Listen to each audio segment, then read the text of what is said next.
Hacienda Heights, Calif. Most had never met her, didn't even know her name until they saw it on the news.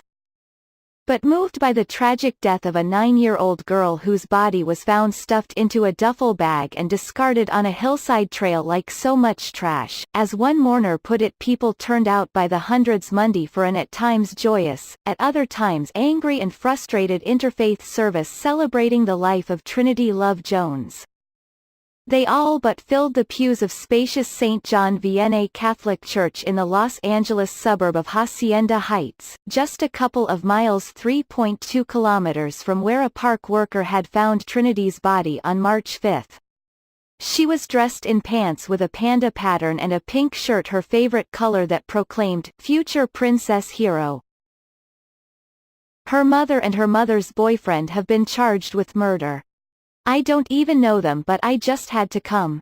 I have grandchildren her age," Camille Boswell of the nearby city of Placentia said of Trinity and her family. "Any time a child dies, it hurts."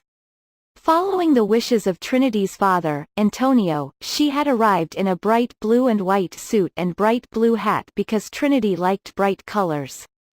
Other mourners wore buttons with her name and photo on them. Many acknowledged they had no idea who she was when her body was found on March 5, but they followed the news daily, stunned that such a thing could happen to an innocent 9-year-old. Hacienda Heights, 20 miles 32.2 kilometers east of Los Angeles, is in many ways an insular community of 54,000 people, made up of large numbers of white, Latino and Asian residents. It's walled off on two sides by hillsides dotted with large homes that offer stunning views.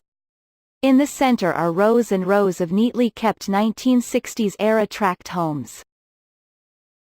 As word of Trinity's death spread across the city through social media, local resident Kara Clark said people felt they had to do something to show their respects to her family and to also make it clear they are fed up with a society gripped by such wanton violence. "When we first heard what happened to this child, my first thought was that it could have been my granddaughter," she said. "Enough is enough with all of this stuff that happens in our world, it's awful."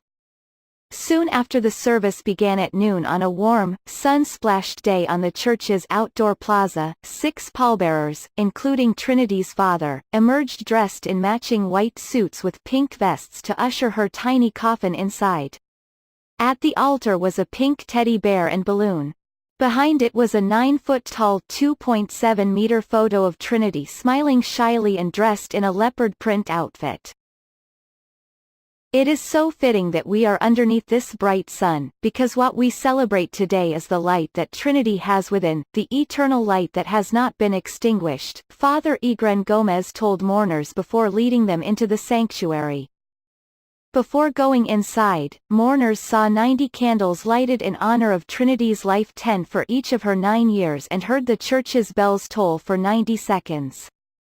Inside, her life was celebrated with songs and eulogies from a cross-section of religious leaders, including Catholic priest Gomez, Pastor Darnell Hammock of the New Life Community Church of Oakland, and Venerable Miao Shi, a nun from the nearby Shi Lai Buddhist temple, near where Trinity's body was found. The fieriest eulogy came from Hammock, who acknowledged that although Trinity's murder had brought people of all faiths together, he realized many would leave wondering why it had happened. "Why God? Why so soon? Why our baby? Why our niece? Why my student? I got to be honest, church, I too wrestled with these questions as I prepared today," he said, adding her death reminded him of those of numerous other young people snuffed out before their time. "I'm here to ask myself, when do we change the channel of this alarming episode of young black girls dying?" he shouted, an exhortation that brought the largely white audience to its feet. But he went on to tell mourners not to pass the chance to work together going forward. "I want the community here today to embrace this outlook that we are in this together," he said. Miao Shi added that Buddhist faith accepts that although Trinity is gone, her spirit lives on in every person she leaves behind. "We are here to celebrate Miss Trinity's rebirth," she said. May she feel love, joy and peace.